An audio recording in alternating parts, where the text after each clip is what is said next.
Curla, I'm very pleased to have the opportunity to speak on behalf of the Labour Party in conclusion of this debate. May I say, as President of the Labour Party, that I am very proud that it is the Labour Party who have put down a motion here defending those who are on the minimum wage, and also that we have made a clear commitment that if the order is not made by the time Labour enters government, the order will never be made to reduce the minimum wage. And if in fact it has been made, the order will be rescinded. We cannot be more clear than that. And I would like to pay tribute to Deputy Willie Penrose, my colleague, who has in fact prepared a researched proposal that is in the name of the Labour Party, and to thank, as well as that, to thank Fine Gael, to thank Sinn Féin, and to thank the technical group for the support that they are lending to this Labour Party motion. I'd like to just make a few points that are important to me, because we've had some excellent speeches, and I thank all my comrades in the Labour Party for the different views that they have taken. But let me begin by saying, really, we have this week debated the position in which the country has found itself economically. We are not in disagreement that the economy has been in fact brought to a point of near destruction by a small group of unscrupulous people in the banking sector. In fact, the economy could be saved in a relatively short period of time, irrespective of your proposals, if you were dealing simply with deficit. But frankly, since November 2008, the consequences of the actions of a very small group of people, maybe less than 100, were joined, if you like, to the problems of the economy. I'm referring to a small group of people who sat on each other's remuneration committees. Several of them were members of 4 and 5 different boards and so forth. And that group of people really brought this economy and this society to its knees. And those looking on, look and see such people swanning around the continent with relative impunity. May that impunity soon come to an end. But then the government turns and it repeats a whole series of allegations and assertions that are simply untrue. Let me deal with the number of these just straight away. Ireland does not have the highest minimum wage. Ireland has, depending on how you look at it, the 6th or the 9th minimum wage in the European Union. And if you began to look at childcare and housing provision and other things, you'd find, in fact, a different position again.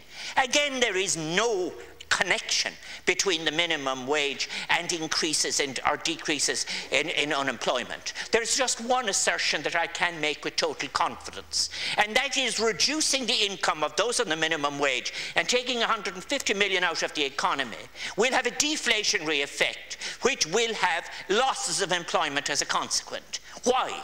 Because those on the minimum wage know where every cent goes. They know how every cent is accounted for, and they're forced to spend it all, not on luxuries, but to survive. On the other hand, those at the very top, upon whom this government and the Greens refuse to put a separate rate of tax, they do not spend all of their income. They are the people who are enjoying the 11 billion in tax escapes for the last several years. Why not start there? Now, I say that among the speeches I heard in support of this motion, the one that I am attracted to is the concept of the social floor. We regularly insult language by saying we live in a republic.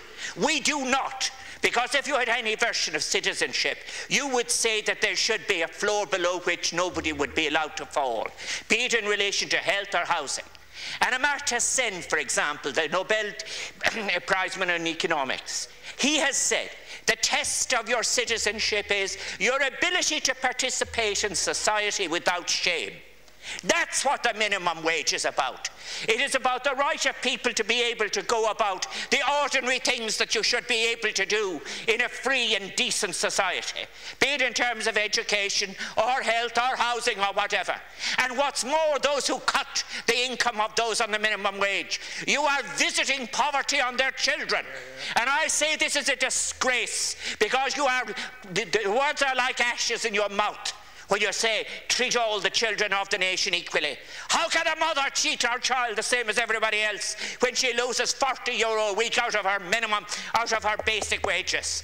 And who are these people? 60% of whom are women. There are people, yes, working in the hospitality sector, working in the retail sector, and many of them are migrants, people we have humiliated enough. And they are also, of course, in that grey and dark area of the home care industry.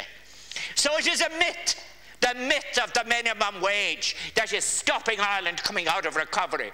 How dare you make such an assertion?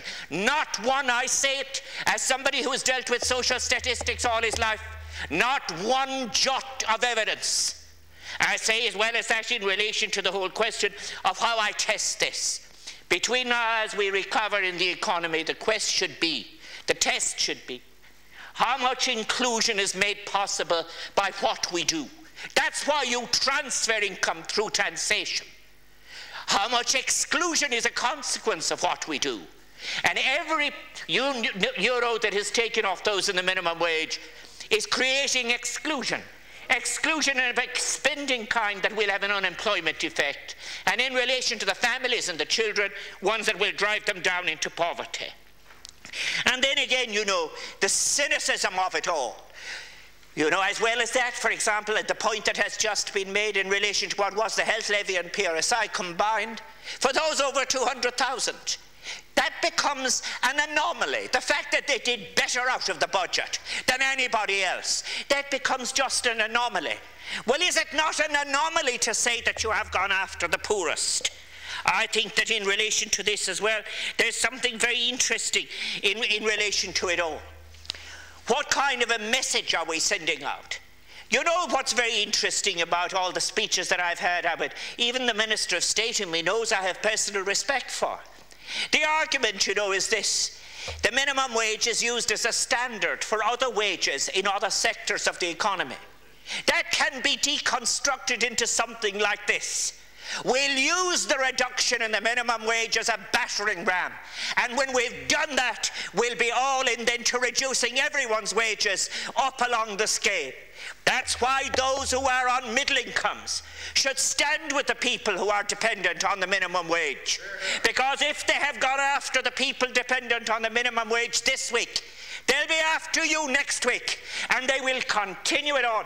And the very, very last people that they will ever go after, the non-executive directors, the dining clubs, the people who put their poison from their own little companies into the regulator's office, into the central bank, into the Department of Finance itself.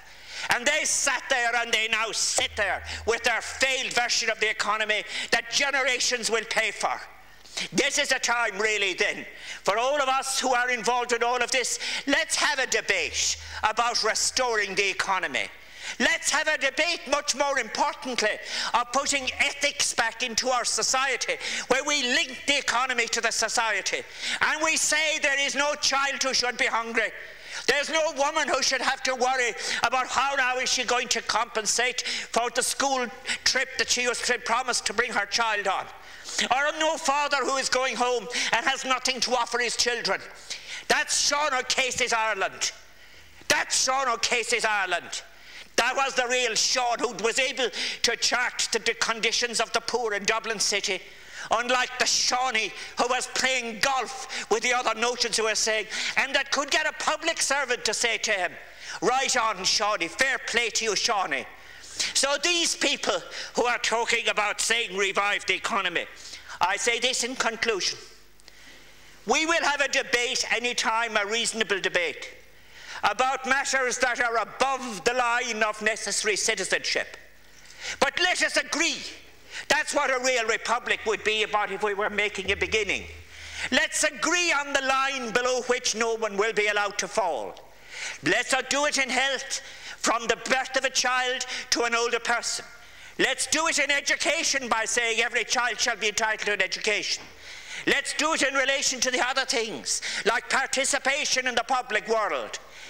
That's when we would begin. Then we can debate the forms of the republic between democrats. But until we do that, you'll be doing one shameful adjustment as another. And what you are really saying, of course, let me say it, Those who vote to reduce the minimum wage are saying that the people who are dependent on it are lesser than other people in the society. I condemn that.